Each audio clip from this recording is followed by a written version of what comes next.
Okay, guys, so we're on to grapes. Ooh, let's head. Okay, I'm gonna make a couple of videos out of this. We're getting there, guys. I can't wait. Like, I'm so excited about doing all these videos. Okay, so have any of you guys ever had homemade grape juice? If you have, let me know. Let me know what you thought of it. My mom used to make homemade grape juice, and it was so amazing. And I can't wait to have our own homegrown grapes to make homemade grape juice out of, because I'm gonna tell you right now, Chloe is never gonna want us to ever buy grape juice in the store again. It's so good. Even Scott will really like it, because I don't think he's ever had it either. Alright, so grapes have the reputation of being fragile and difficult to grow. Many northern gardeners do not even consider trying to grow them, yet some vines will flourish in regions of every state and in several Canadian provinces. I think we had the Concord grapes. Pretty sure of it. Ours grew very well, and we got a lot of grapes out of it every year. So, a good rule of thumb is that if wild grapes grow in your area, you can grow plump and tasty domestic grapes of some kind. Grapes need an abundance of heat and sun to grow and to produce. Well, then they should be perfect down here, because down here we have at least 2 or 3 weeks of it getting in excess of 110 degrees. So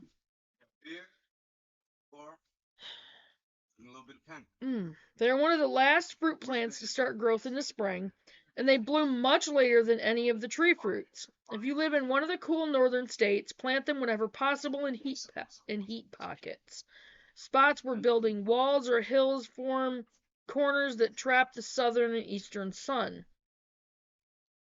You can also mulch them with black plastic or crushed rock. I'll remember that. Fire starting is 1/3 of the hump side of the triad. We shouldn't have to worry about the heat down there. Soil needs. Okay. Grapevines grow in many soil types. Well-drained, deep, fertile loams are excellent, yet grapes thrive on soils containing clay, slate, gravel, shale, and sand. Gravelly soils generally drain well, and they absorb and reflect the sun's warmth, providing heat for the vines. Very dry, very wet, and very rich soils are bad for grapes. Leaner soils yield comparatively modest crops and mature earlier and have considerable sugar in the berry.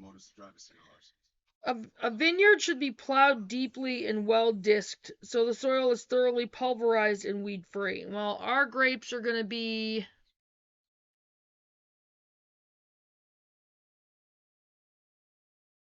Whoa, hey. Sorry, I didn't mean to scare you. I'm going to have to look this up, but I'm wondering if we can deep bed the grapes. Thinking. I'll let you guys know on that one. Those FBI guys. Because I don't trust our soil because of chemicals that have been sprayed in the skies, that kind of thing. I would much rather deep bed them. And then I'm planning on arboring them anyway. Well, I was actually thinking about doing like the straight fencing. I don't know. I might just take a chance.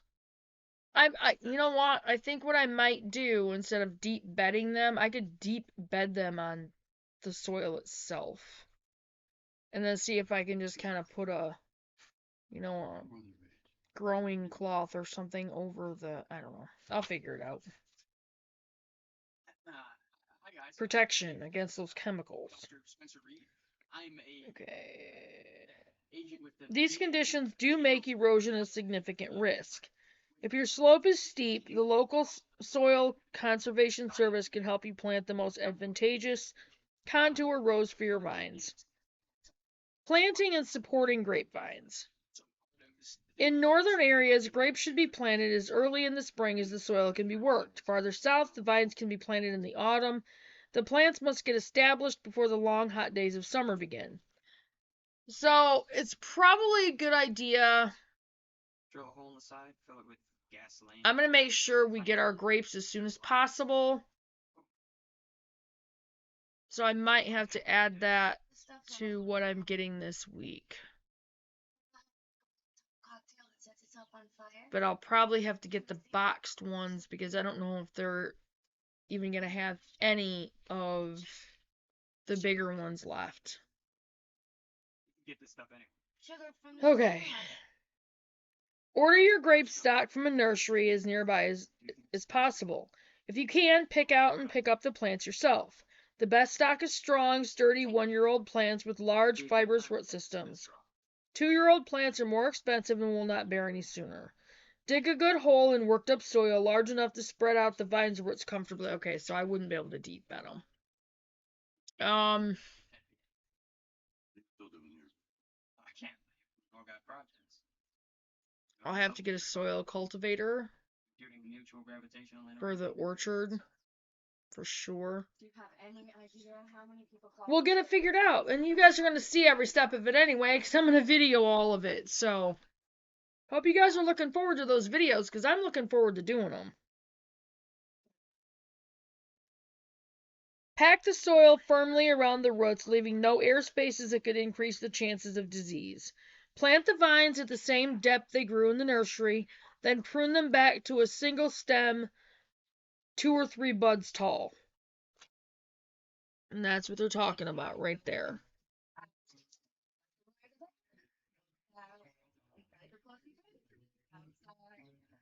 If it is early spring and the soil is moist, you need hot water. You need not water, I'm sorry. Blech.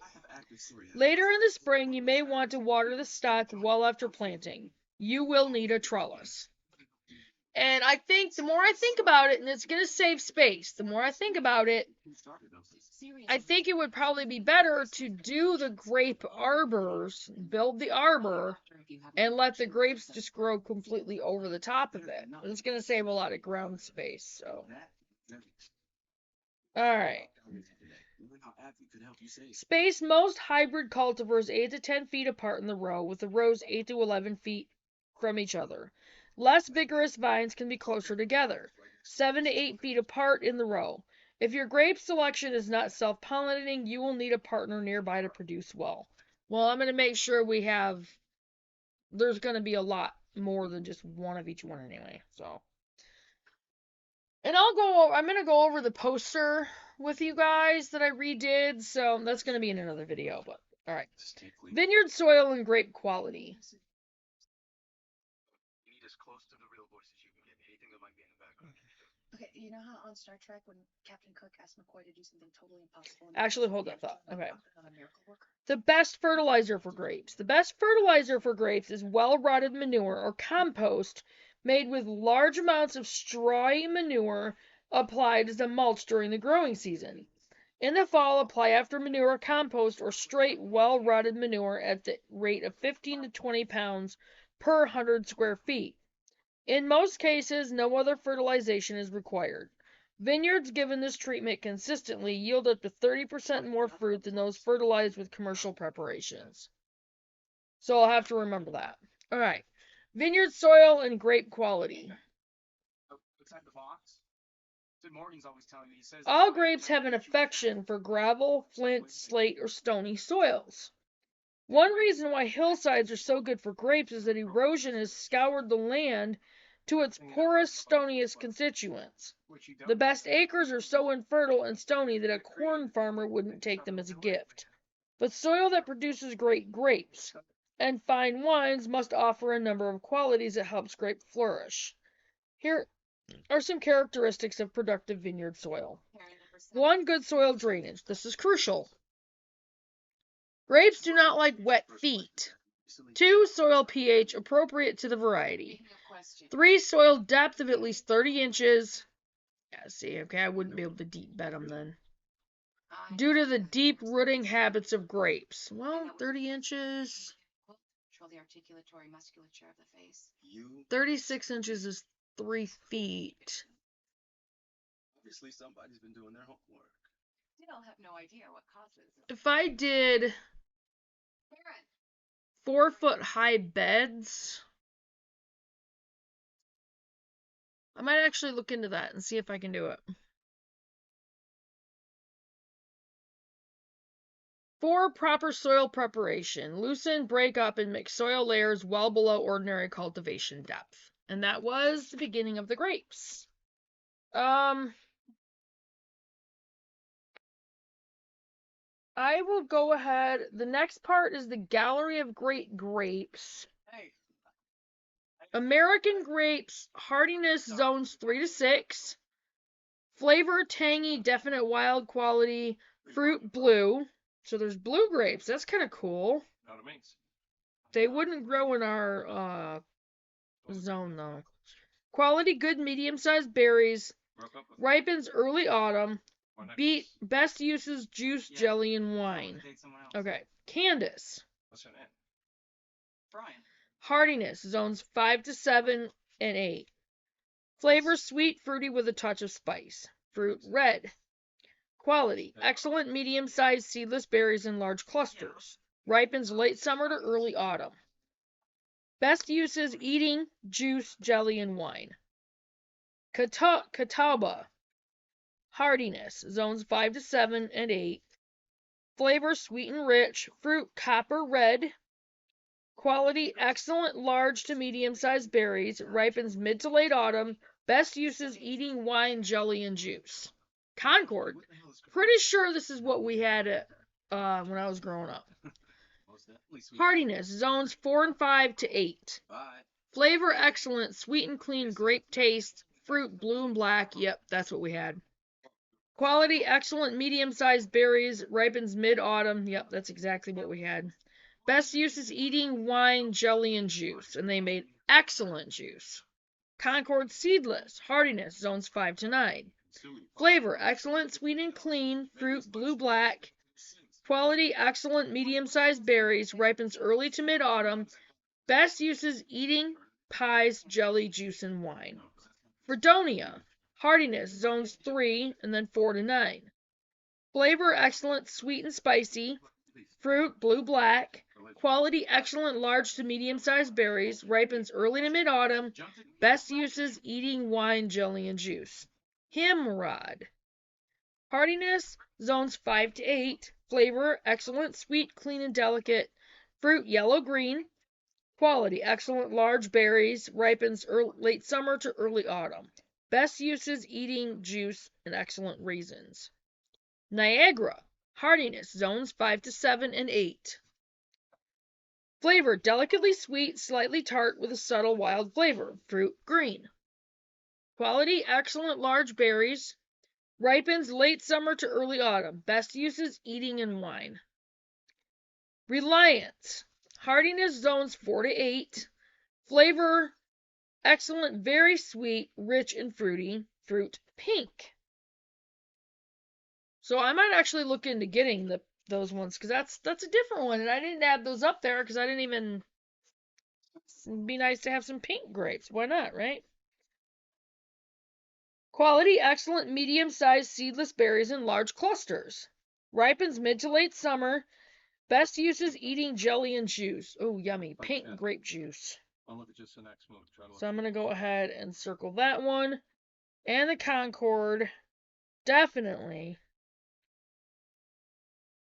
And it's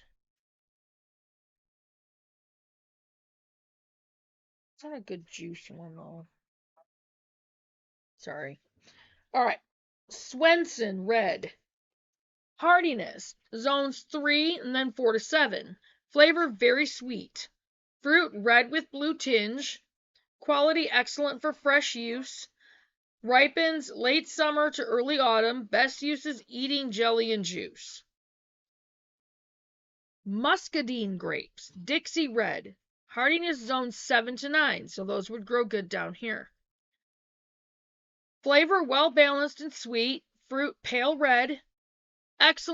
Quality, excellent, large berries in large clusters. Ripens mid-autumn.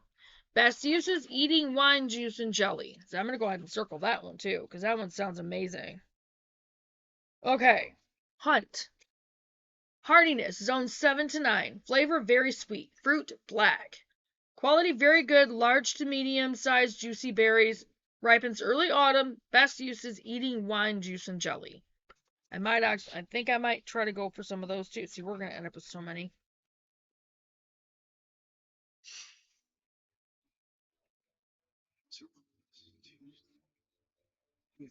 Excuse me for a second, you guys. Sorry, you guys. Okay. Scuppernong. Weird name. Hardiness, zones 7 to 9. Flavor, variable from very sweet to lightly tart. Fruit, light bronze red. Quality, very good, large, thick-skinned berries. Ripens early autumn. Best uses, eating wine, juice, and jelly. I don't even know if I can find those down here, but I might try. Triumph. Hardiness, zones 7 to 9. Flavor, sweet. Fruit, bronze green. Quality, good, medium-sized berries. Ripens early to mid-autumn. Best uses, eating wine, juice, and jelly. And that's a green grape, and I'm definitely going to keep my eyes open for those, because we're definitely going to have those. All right, Welder. Hardiness, zones 8 and 9. So it wouldn't be warm enough here for those. Which is crazy, because it gets really warm in the summer. Flavor, very sweet. Fruit, bronze. Quality, excellent, medium-sized berries. Ripens early to mid-autumn. Best uses, eating wine, juice, and jelly. European grapes. Baco Noir. That might be Baco. Baco. I think it's Baco. Hardiness, zones 5 to 7. Flavor, fruit, light, and high acid. Fruity, light, and high acid. Fruit, blue-black. Quality, good small berries in long clusters. Ripens late summer to early autumn. Best use, wine. I think I know who it might be. And it's not a he, it's a she. Okay. Chardonnay. Hardiness, zones 5 to 8. Okay, got it. Her apartment's off campus. But how's he sure it's this girl? Flavor, dry and clean. Fruit, green. Quality, excellent, small to medium-sized berries. Ripens mid-autumn. Best use, wine. Foch. F-O-C-H. Hardiness, zones 5 to 9. Flavor, low acid and clean. Fruit, blue-black. Quality, good medium-sized berries in long clusters. Ripens late summer. Best uses, juice and wine. Thompson Seedless. Hardiness, zones 7 to 9. Flavor, very sweet and clean. Fruit, green to greenish yellow. Quality, excellent medium-sized berries in long clusters. Ripens late summer to early autumn. Best uses, eating wine, jelly, juice, and raisins. And I'm going to circle that one because those are a very popular green grape. And one that I really like to be able to grow. So, alright, that was that section. And I'm going to make another video out of the next part of it. So that was the beginning of the grapes section. So I will see you guys in the next video. Bye, guys. I really hope you guys are enjoying these videos as much as I'm enjoying doing them. So I will see you guys in a few minutes. Bye, guys.